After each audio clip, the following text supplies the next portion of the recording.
성도님들, 오늘 우리에게 주어진 로마서 7장 하반부의 말씀은 크게 세 가지 구조로 되어 있습니다. 먼저 첫 번째 로마서 7장 14절부터 21절까지 내용입니다. 성도님들, 우리가 예수님을 믿고 난 뒤에 나타난 큰 변화가 하나 있습니다. 그것은 방금 제가 불러드린 호칭처럼 성도라는 용어로 시작된 새로운 신분입니다. 이제 오늘 본문 20절, 21절 말씀 함께 읽겠습니다.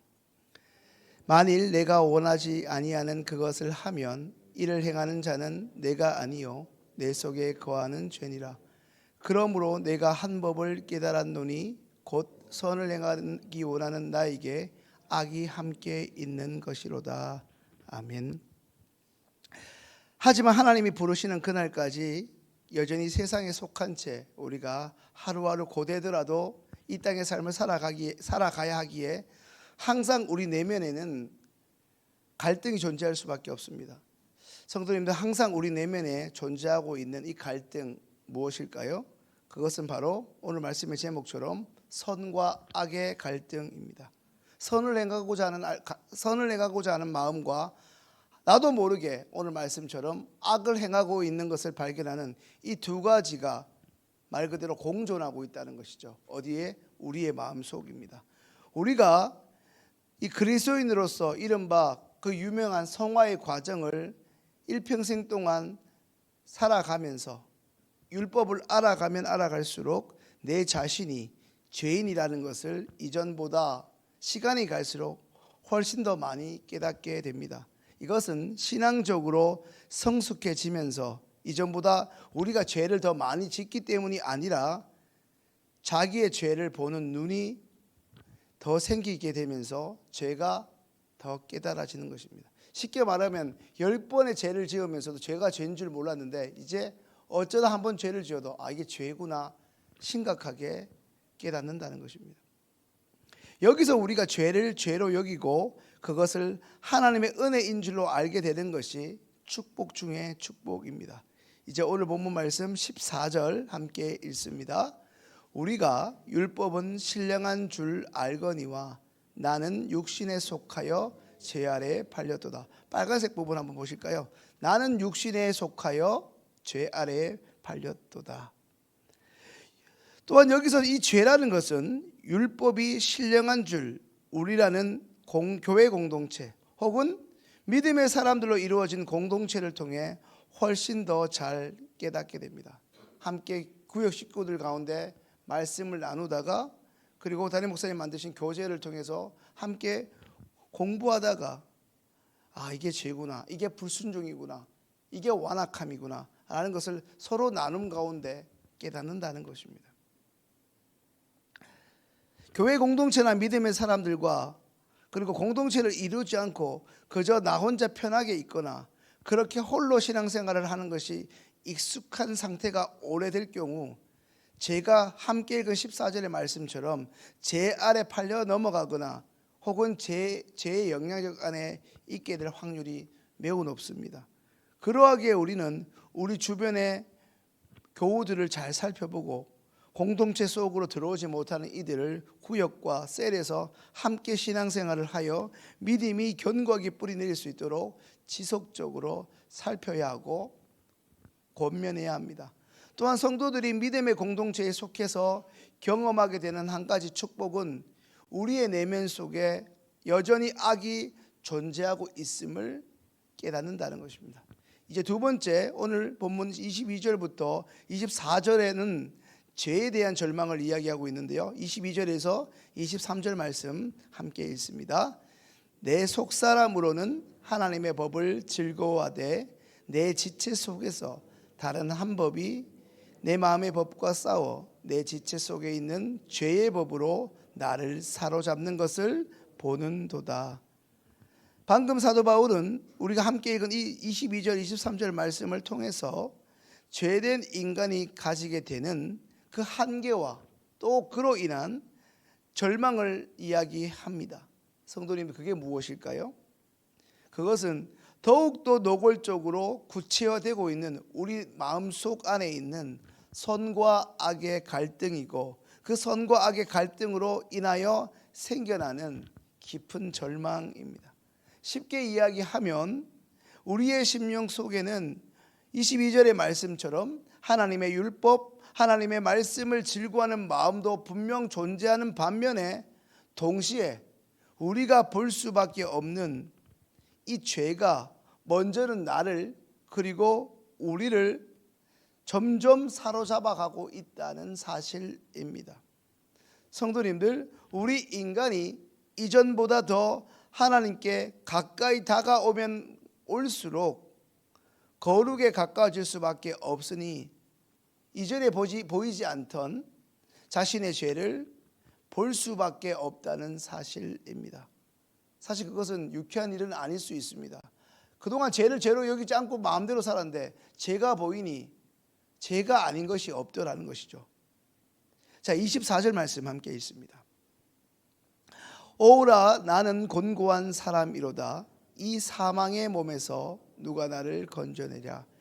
이 한 구절 로마서에서 가장 유명한 구절 아니겠습니까? 빨간색 누가 나를 건져내랴. 오호라 나는 곤고한 사람이로다 라는 말은 오늘도 어김없이 하루의 첫 시간을 비가 옴에도 불구하고 하나님께 내게 주어진 하나님이 나의 생명을 연장해 주신 것에 대한 감사의 반응으로 예배의 자리에 나온 예수님을 믿는 우리 그리스도인이 할 수 있는 놀라운 그리고 축복의 은혜의 고백입니다. 성도님들, 왜 그럴까요? 왜 방금 24절의 말씀처럼 우리 자신을, 나 자신을 곤고한 사람이라 고백하는 것이 은혜입니까? 이 땅에서 하나님이 원하시는 모습으로 우리가 살아가려면, 다시 말해 성화를 이루어 가기 위해서는 먼저 내 속에 있는 이 더러운 죄를 보는 것 외에 다른 방법은 있을 수 없습니다.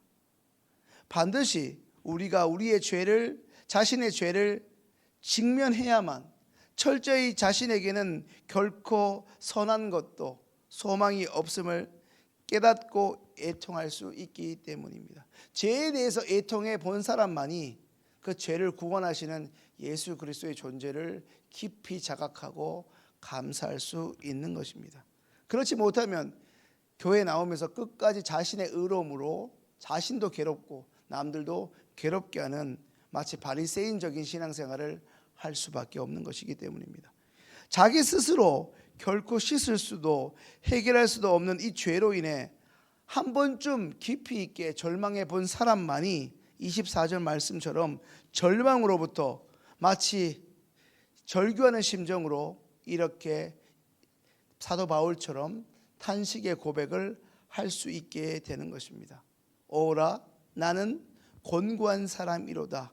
누가 나를 이 사망의 몸에서, 다시 말해 사망을 가져오는 이 죄의 문제로부터 나를 그리고 우리를 건져낼 수 있겠는가 하는 것입니다. 이 구절이, 이 놀라운 신앙의 고백이 담겨 있기에 로마서가 신약의 정수라고 불리는 것입니다. 이제 마지막 25절 말씀 함께 읽습니다. 우리 주 예수 그리스도로 말미암아 하나님께 감사하리로다. 그런즉 내 자신이 마음으로는 하나님의 법을, 육신으로는 죄의 법을 섬기노라. 아멘. 성도님들, 좀 전에 함께 읽은 24절에서 사망의 몸에서 누가 나를 건져내랴라는 탄식을 바울이 한 후에 바로 우리가 읽은 25절의 호칭을 주목하십시오. 바로 우리 주 예수 그리스도로 말미암아입니다. 도대체 누가 그 끔찍한 죄에서, 그 죄로 말미암은 사망의 몸에 갇힌 우리를 건져낼 수 있겠는가 절규하고 탄식했더니 이어지는 고백이 뭡니까? 우리 주 예수 그리스도가 뭐죠? The answer라는 거예요. 예수 그리스도가 답이라는 겁니다. 유일한 답이라는 것이죠. 성도님들, 오늘 이 자리에 나온 우리가 도대체 누구입니까? 아무도 꺼내줄 수 없었던, 아무도 건져줄 수 없었던 이 죄의 문제, 그 죄가 발단이 된 이 사망의 문제로부터 우리 주 예수 그리스도 때문에 건짐받은 사람이 예외 없이 다 우리들입니다. 믿음 없이 나올 수 있지만, 부끄러워서 고백하지 않는 사람은 있을 수 있지만, 적어도 이 새벽에 나왔다는 것은 그것도 누가 강제로 나온 것이 아니라 본인 차 타시고 본인 기름값 가지고 들여서 오신 이유라면 분명한 공통점은 우리는 사망으로부터 예수 그리스도에 의해 그분의 보혈의 공로로 의해서 건진 받았다는 공통점입니다.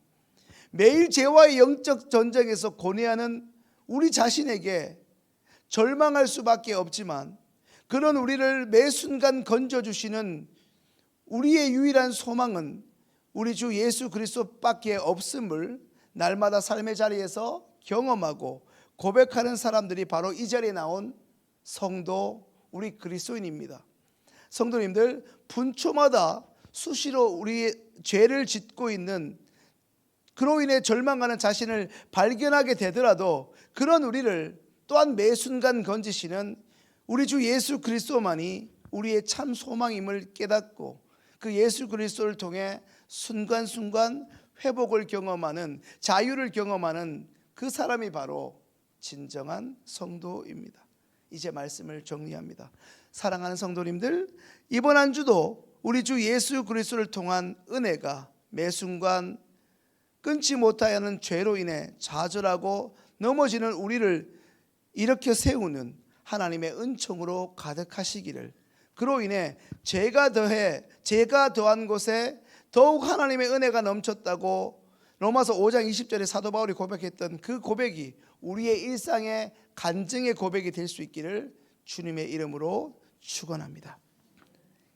주신 말씀을 가지고 함께 기도하겠는데요,